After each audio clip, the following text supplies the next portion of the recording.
Hi, Misha here, and last time we talked about Russia's MiG-15. This time we'll talk about the MiG-17, which, upon first look, is quite similar to the 15.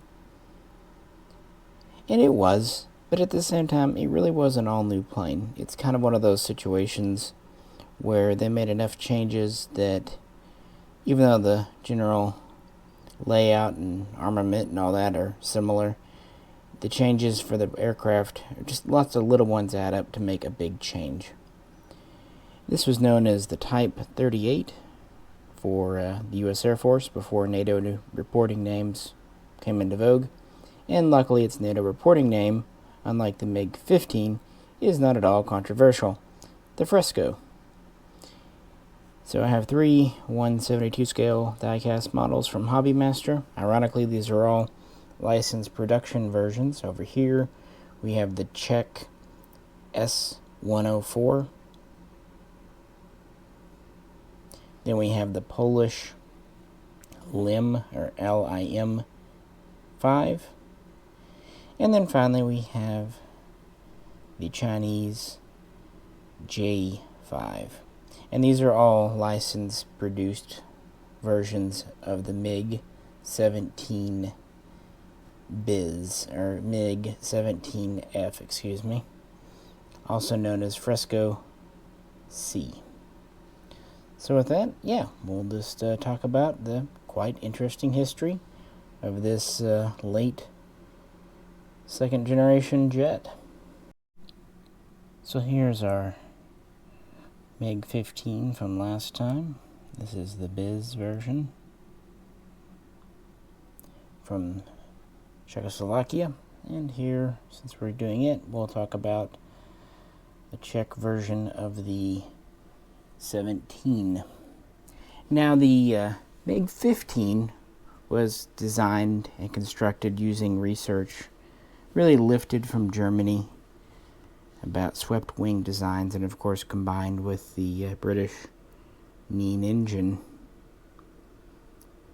And in 1949, the Soviet government essentially ordered an improved version. The idea was to have a stronger, more durable airframe and greatly improve handling at high speeds. The MiG-15, once it hit about Mach 0.9, got a little squirrely, especially Mach 0.92 and above. They wanted to fix that, as well as just modernize it and kind of progress forward. They also wanted to have two versions from the outset: a fighter version, tactical fighter version for the VVS, and a radar-equipped interceptor version for the PVO. So in the very beginning, essentially, they just reworked the MiG-15, going to a new wing.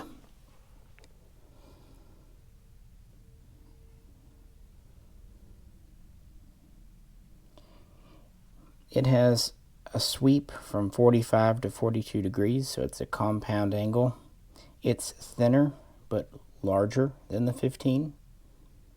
And we have 3 fences instead of 2, a feature that would later be useful for NATO pilots to identify them. We also ended up with a different sweep to the tail and a larger tail. And we would add a fin at the bottom of the fuselage.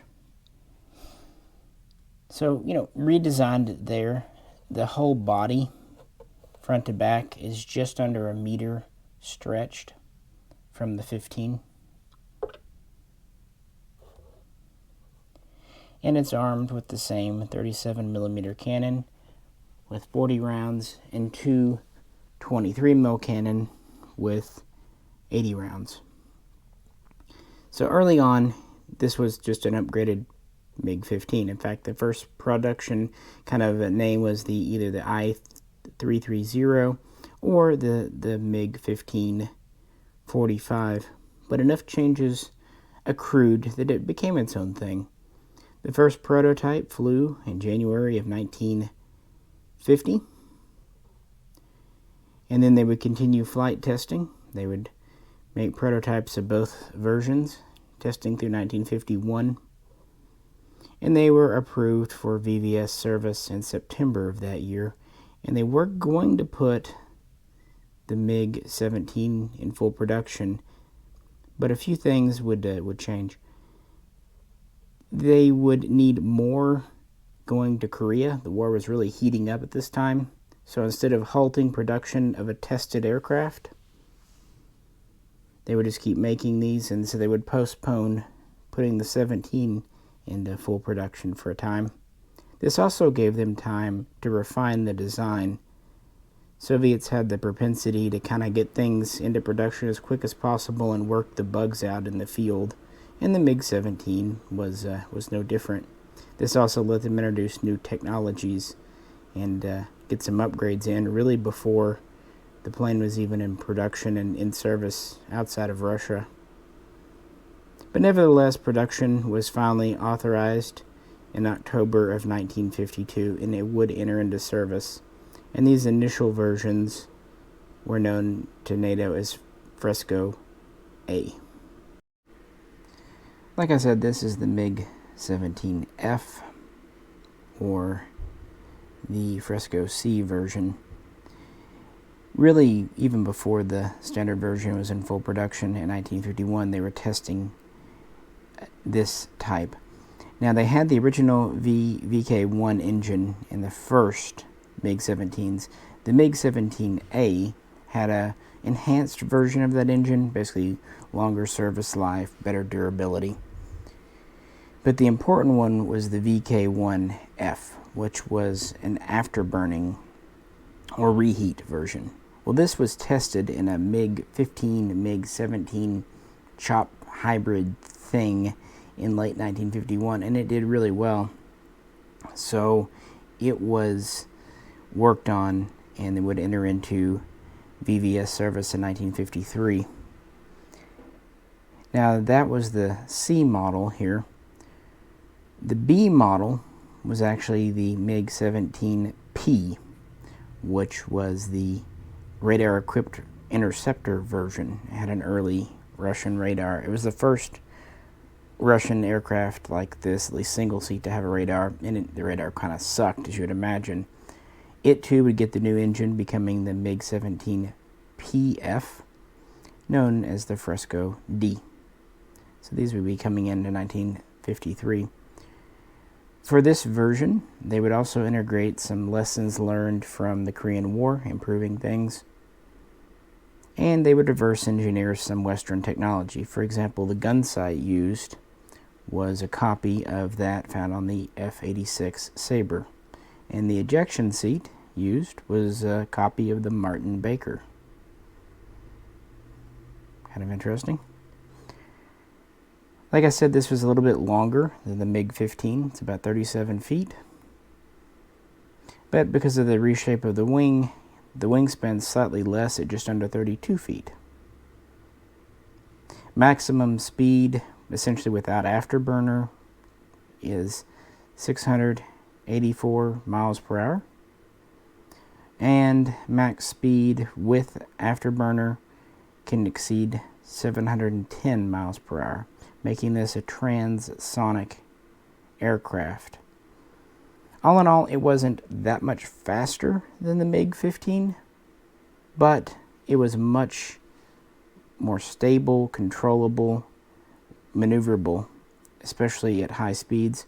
It also was a very tight turner, and just generally speaking had good handling, and the engine was more reliable, although it did consume more fuel.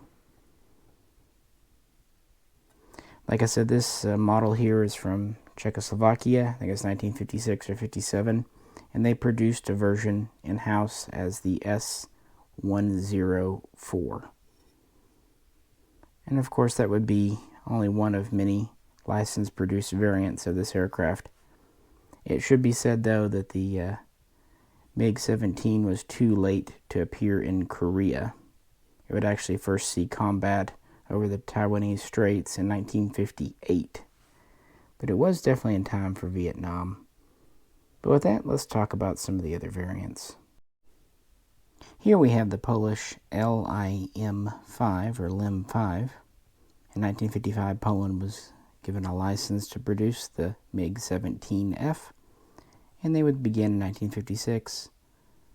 And main production, at least of this version here, would last up to about 1960. And they would do a reconnaissance version, just as Russia had, as the LIM-5R. And they would even do an improved version, known as the LIM-5M, beginning in 1960, with more strike capability. And in 1963, they would further improve it to become the LIM-6. And then in turn, the LIM-6 would be improved in the 1970s. So Poland would really work on this. They would also produce an interceptor version. They would build about 460 some odd fighter versions and just under 130 interceptors. Now you'll note that we haven't talked about a two-seat trainer. That's because Russia, as with Poland, did not make a two-seat trainer of the MiG-17. They felt, probably rightly so, that the MiG-15 was sufficient. It was a tested design. It worked. This one here has two tanks under the wings. The MiG-17 had two different tanks it could use, either an 88-gallon or 105-gallon, so roughly a 330-liter or 400-liter tank. This one's just a little catty water. Drives me crazy. Need to work on that a bit more. You know me. And it could also carry 500 kilograms of dumb bombs, iron bombs, or rockets. It has these two attached points under the wings. Now, there were some experimental models and other things where they increased the attach points from 2 to 4 and even 2 to 6. But typically we just had 1 point under the wing. And unless bombs or rockets were really needed, they would use these for fuel because that engine was thirsty. Instead, it would rely on its 3 cannon. I should mention that the reconnaissance version would have to do away with some of the cannon to make room for cameras, and the interceptor version, the MiG-17P and PF, would downgrade from the 37mm cannon to 323 mils, and other versions would actually keep the 37mm and remove the two 23 mils. So a few different cannon configurations there.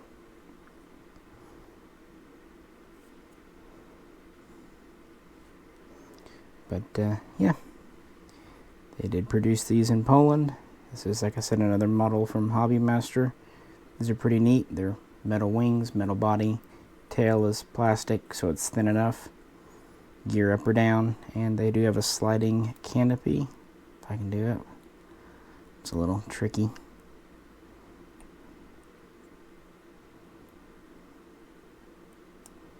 Get in there. Yeah. Tight little fit in there, that's for sure. Still very analog inside, very simplistic.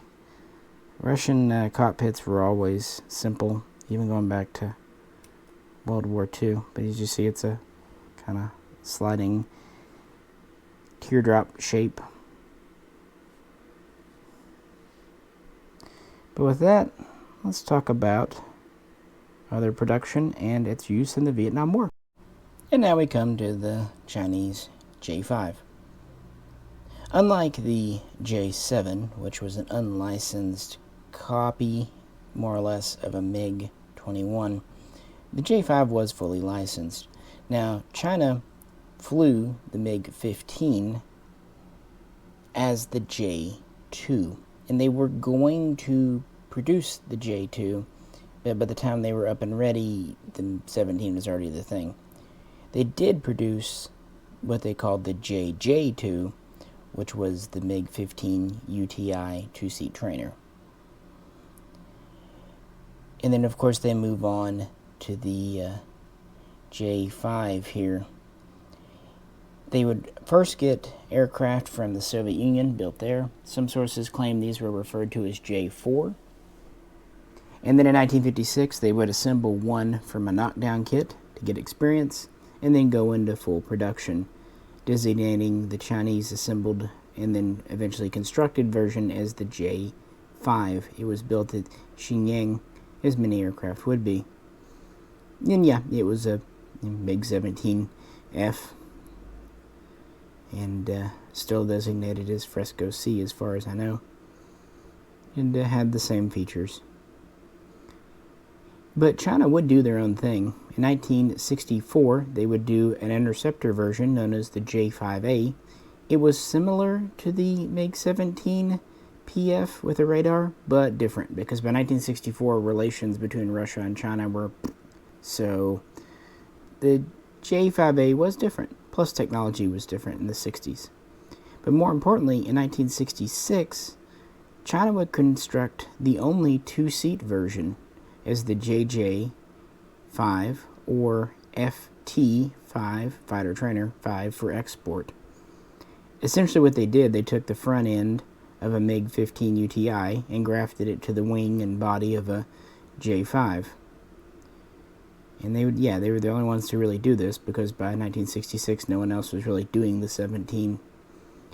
And they would actually build quite a large number, over 1,000 of these, with the final ones coming out of the factory in 1986, being the last FRESCOs built in the world. Everyone else had given up on the design a long time ago.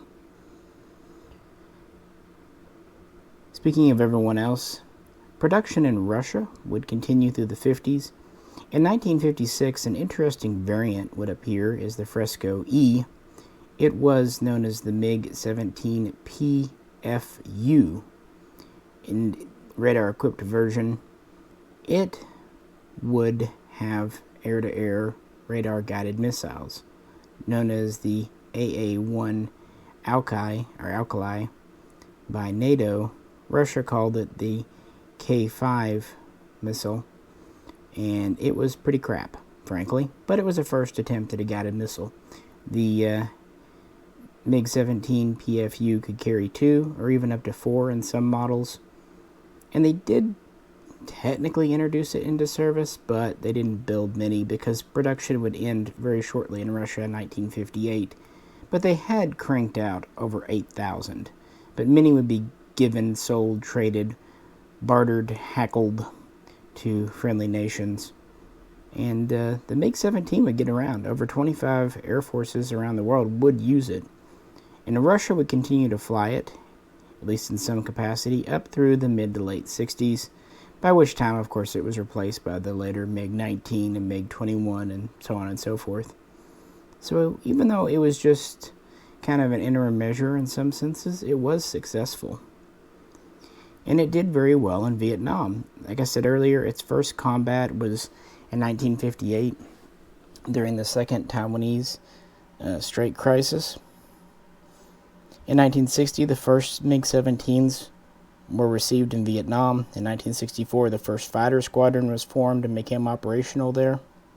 And in 1965, a MiG-17, an old subsonic jet, the transonic really, but yeah, shot down an F-105 Thunder Chief. And this outraged everyone in D.C. How dare what they viewed as a Korean War era jet shoot down one of their more advanced modern aircraft. And the MiG-17 performed very well there, even up against the F-4 Phantom. Even though the newer aircraft had missiles and all that good stuff, the MiG-17 was small, it had cannon, and it was very tight turning, and it was optimized for visual range dogfighting, whereas newer American aircraft really weren't. And this is actually what led to the U.S. acquiring some MiG-17s from Israel, who had liberated them from Syria during the conflict. And the U.S. promptly took them to Nevada and set up a test program to develop new tactics This would actually influence the Top Gun school that the Navy would set up later. And it was thanks to this flying of the MiG-17 that allowed U.S. pilots to kind of develop doctrine and new techniques for the second half of the Vietnam War, making the MiG-17 less effective. But nevertheless, Vietnamese pilots did very well with these. In fact, some pilots still preferred the MiG-17 and the MiG-19 over the newer MiG-21. And Hobbymaster next year is going to be releasing a Vietnamese MiG-17 in kind of a camo scheme. And that should be a neat model. I'm sure it won't be feature-wise very different, but it'll be neat to have a Vietnam War one, set it next to a Phantom on the shelf, you know. But that was really the MiG-17's big debut. They also were used in the Middle East and what have you. Production in China, like I said, would continue, although they would make the JJ5 for much longer than the J5 here. But because of turmoil in that nation in the 60s and 70s, these really would remain in service up until the 80s when they found they could be replaced by newer aircraft like the J7 and the J8. Of course, Czechoslovakia and Poland would both switch to other things, and so would other nations. And it would eventually kind of go into the dustbin of history. But a total of over 10,600 were produced. Some sources estimated over 11,000. And the majority of those not built in Russia were built in China here. So it definitely had its place, and it kind of was the ultimate expression of a second-generation jet fighter that was primarily armed with cannon for its weaponry. And it looks cool too. With that, let's wrap things up. I'm really glad Hobbymaster does this model.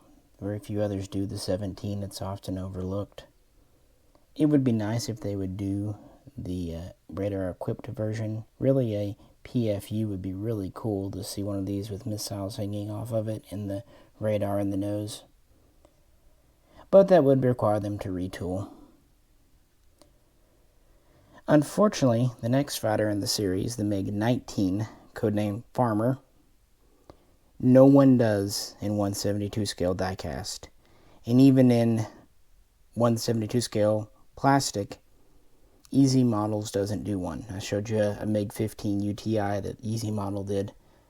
I cannot find a pre-made, pre-painted MiG-19, unfortunately. And you don't want me trying to get a plastic kit model and painting it. I could probably put it together okay, but yeah, painting it would be a travesty. So, next time we'll have to skip the MiG-19, which is the first true supersonic MiG. And really the last in this series that began with the 15. And next time we'll just go straight to the 21, which was a whole new and true third generation jet. But I wanted to give the MiG-17 its day in the sun because it's, like I said, I kind of feel like it's often overlooked, and that's a shame because it's really neat and it did very well in Vietnam for what it was. Inexpensive and easy to handle. Of course, it was old school technology as well. With that, let me know what you think. I appreciate you tuning in, hanging out with me, all that good stuff. This is Misha, and I'll catch you very soon next time.